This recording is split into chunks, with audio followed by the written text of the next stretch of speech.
नमस्कार भावी शिक्षकगण, आपका बहुत बहुत स्वागत है आपके अपने प्लेटफॉर्म करंट हेवन पर।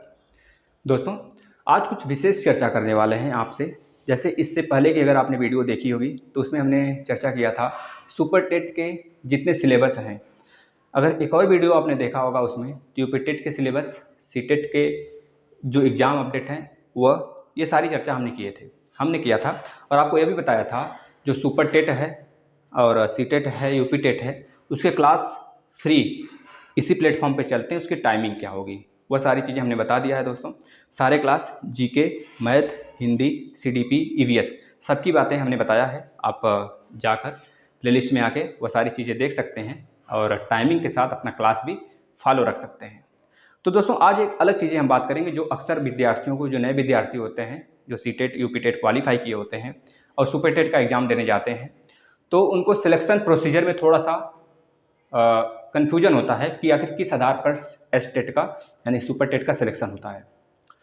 तो सबसे पहली बात यह याद रखिएगा, जिन उम्मीदवार ने सी टेट, यूपी टेट उत्तीर्ण किया है वे ही उम्मीदवार ही केवल इस परीक्षा के लिए एलिजिबल होंगे, यानी कि आवेदन कर सकेंगे।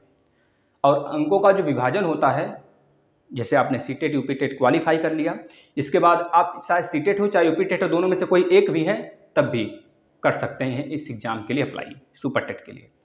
दोस्तों, यह बहुत बड़ा एग्ज़ाम होता है और बहुत बड़ा भी नहीं कहिए, बीईओ से छोटे लेवल के स्तर पे होता है और एक आपका स्तर थोड़ा सा, मतलब एक गवर्नमेंट लेवल की अच्छी जॉब है। आप इसके लिए तभी अप्लाई कर पाएंगे, चाहे सी टेट हो चाहे यूपी टेट हो या फिर दोनों हो आपके पास। दोस्तों, अनेक मापदंडों के आधार पर लास्ट इसकी मेरिट डिसाइड होती है।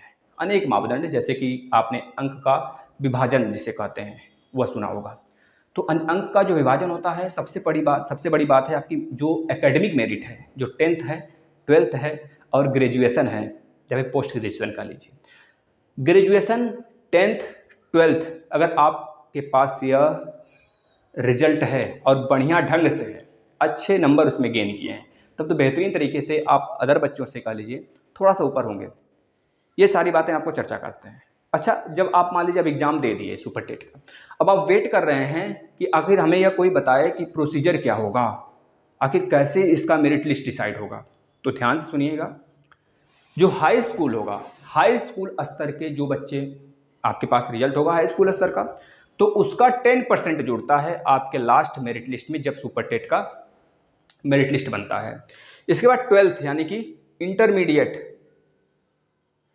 इंटरमीडिएट स्तर पे भी जो आपका रिजल्ट होगा उसका भी 10% ई सुपर टेट में जुड़ता है। दोस्तों, ये बात याद रखेंगे।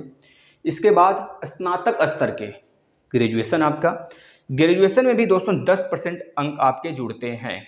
चाहे जो भी परसेंटेज आप पाए हों, 75% पाए हैं तो 75 का 10% निकाल लेंगे, है ना। 75 का 10% निकालेंगे तो उधर 3/4, इधर 10, यानी कि 30/4, 4 7 28, लगभग 7 पॉइंट समथिंग % आपके जुड़ेंगे। अगर आपने 75% पाया है, मान लेते हैं हम, जैसे हमारा है तो लगभग सब में 75 ही है, इसमें केवल 70% है, तो इसमें हम मान लेते हैं हमारा 7% जुड़ेगा। हम मान लेते हैं कि 70%, और वैसे 70% हमारा है 10th में, तो हम 7% हमारा जो है दोस्तों सुपर टेट के मेरिट लिस्ट में जुड़ेगा। और इंटर में हमारा 7 यानी कि 74 पॉइंट समथिंग है परसेंटेज, तो मान लेते हैं 74 है या फिर 75 मान लेते हैं, 75% हमारा इंटर में है। तो 75 का अगर 10% आप निकालेंगे, 75% का अगर 10% निकालेंगे तो मिला जुलाकर जितना आपके पास मार्क्स है 12th का, उसका 7.5% ही जुड़ेगा। अगर आपने 100 नंबर पाया है तो 100 नंबर में 7.5% निकाल लीजिए, वही 7.5 नंबर जुड़ने वाला है। ठीक है। अगर ग्रेजुएशन में आपका, जैसे मेरा भी ग्रेजुएशन में 75% ही है, दरअसल सब इक्वल है, तो अगर इसमें भी हमारा 75% है तो ग्रेजुएशन में अगर 75% है तो इसका भी हमारा 7.5% ही जुड़ने वाला है लास्ट मेरिट लिस्ट में, है ना।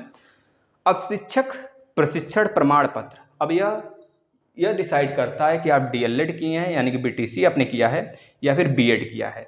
ठीक है, आपने बीएड किया हुआ है या फिर बीटीसी किया हुआ है, समझ रहे हैं। अगर आप बीएड किए हैं तो बीएड भी आपका शिक्षण प्रशिक्षण के लिए मान्यता रखता है, यह भी प्रमाण पत्र है शिक्षण, आप अप्लाई कर सकते हैं। यह एलिजिबिलिटी है कि आप यूपी टेट सी टेट तभी दे सकते हैं जब आपके पास बीएड का डिग्री हो या फिर बीटीसी की डिग्री हो, समझ रहे हैं। और तभी आप जाके सुपर टेट का भी दे सकते हैं। तो इसका भी मेरिट लिस्ट उठता है दोस्तों। मान लेते हैं इसमें भी हमारा 75 है, तो 75 इसमें भी है, तो इसका भी 10% निकालते हैं। सारी चीज़ें आपको सही बताई जा रही हैं। तो यहाँ पे 7.5% इसका भी जुड़ेगा, यानी कि 7.5% दोस्तों आपने जितना बीएड में पाया है उसका भी जुड़ने वाला है। अब ये 7.5, 7.5, 7.5 और 7%, यह तो आपके 10th, 12th और स्नातक और शिक्षक प्रशिक्षण वाला हो गया। इसके बाद जो सुपर टेट का या स्टेट में आप रिटेन एग्जाम देंगे दोस्तों, उसमें अगर आपका 60% जुड़ जाता है और सारे अंक जोड़ा जाता है, फिर उसके बाद मेरिट लिस्ट बनाया जाता है। अगर आप मेरिट लिस्ट में आ जाते हैं तो आपका सिलेक्शन हो जाता है और आप आराम से शिक्षक बन जाएंगे दोस्तों। समझ रहे हैं। अब overall cut off super TT लिखित परीक्षा प्लस अकाडमिक मेरिट यानी अकाडमिक मार्क के आधार पर तय किया जाता है, व्याख्या किया जाता है। हमने सारी चीज़ें आपको बता दिया जो आपको जानना चाहिए था। जो कन्फ्यूजन है आप कमेंट बॉक्स में कन्फ्यूजन अपना दूर कर लेंगे, कमेंट करेंगे। अगर बहुत सारे विद्यार्थी कमेंट करते हैं तो उनका कमेंट ले लिया जाएगा और आराम से उस पर भी एक वीडियो बना दिया जाएगा। आप लोग कमेंट करिए, जो भी कन्फ्यूजन है बिल्कुल खुल के कमेंट करिए, लेकिन इस टॉपिक से रिलेटेड होना चाहिए, ठीक है। और क्लासेस सारे चल रहे हैं, आप देखिए। तो जो हमने सारे पहलू क्लियर कर दिया आपका, लेकिन फिर भी कुछ बच्चे हैं जो कि कन्फ्यूजन होता है उनको, तो उनके पास दो कन्फ्यूजन जो मैक्सिमम देखा जाता है सारे विद्यार्थियों के पास। पहला होता है, क्या सुपर टीटी एग्जाम में निगेटिव मार्किंग होती है? जी नहीं, निगेटिव मार्किंग इसमें नहीं होती। यानी कि अगर आप कोई गलत प्रश्न करते हैं तो गलत प्रश्न के लिए आपको 0 अंक दिया जाएगा। समझ रहे हैं।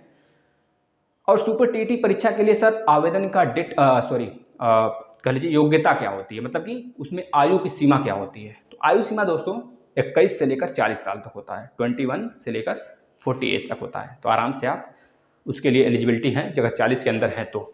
ये सारी चीज़ें रहें। अगर आपको वीडियो पसंद आया दोस्तों तो यही विनती रहती है कि आप ज़्यादा से ज़्यादा बच्चों को शेयर करें, उनको जोड़ें, और जो भी कन्फ्यूजन है आप उस आपके लिए कमेंट बॉक्स खुला है, आप वहाँ पे लिखें, है ना। चलिए, तो धन्यवाद, मिलते हैं अपने सुबह वाले क्लास में या फिर जो डेली क्लास चलता है दोस्तों, है ना। चलिए, धन्यवाद।